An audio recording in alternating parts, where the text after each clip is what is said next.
hamilelikdə göz zəifləməsi normaldırmı? Burada iki hal olur. Birinci hal tamamen hiçbir problem olmayan, tamamen normal bir göz. Tamamen normal bir göze sahip olan bir hanım hamilelik dövründə, hamileliğin axırına doğru bəli, görmədə biraz dumanlaşma, spazm əmələ gəlir, görmə pisləşir, azad olandan 2 ay sonra bədəndəki atyok ödem çəkilir və yenə əvvəlki vəziyyətinə geri qayıdır. Yəni, normal gözündə heç bir problem olmayan insanlarda belə hamiləliyin axırına doğru görmənin pisləşməsi qorxulu bir şey deyil.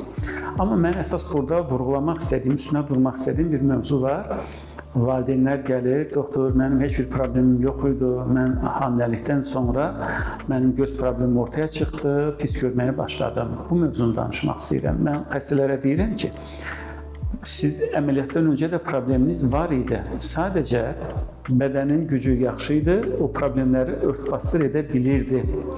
Xəstənin olur çünki xəstələr gəlir, xəstə var -2 gözdə dərəcə ilə, eynək taxmır, kontakt linza taxmır, spazm nəticəsində gözlərini sıxır və 70%, 80% görə biləcək vəziyyətə gətirir. Hamiləlik dövründə bədən taqətdən düşür, əzələlər boşalır, əzələlər yığışmır və bu xəstənin görməsi azalır. Görməsi təxminən 20%-ə qədər düşür. Hamiləlik dövründə düşdü.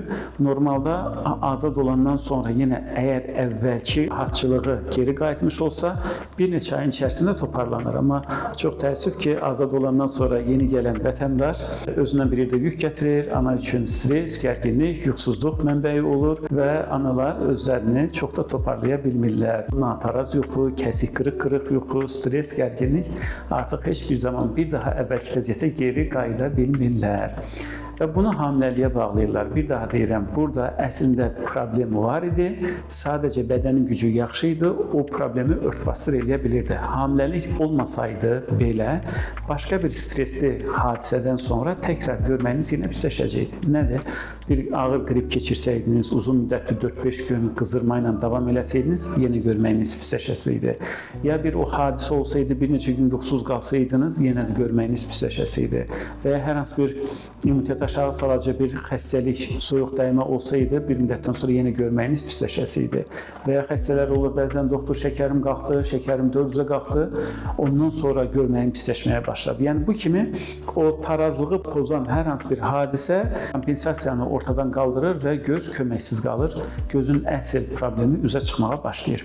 Belə olan hallarda da dediyimiz kimi xəstə problemin fərqində olmalıdır və o problemin həlli üçün tövsiyələrimizə riayət eləməlidir.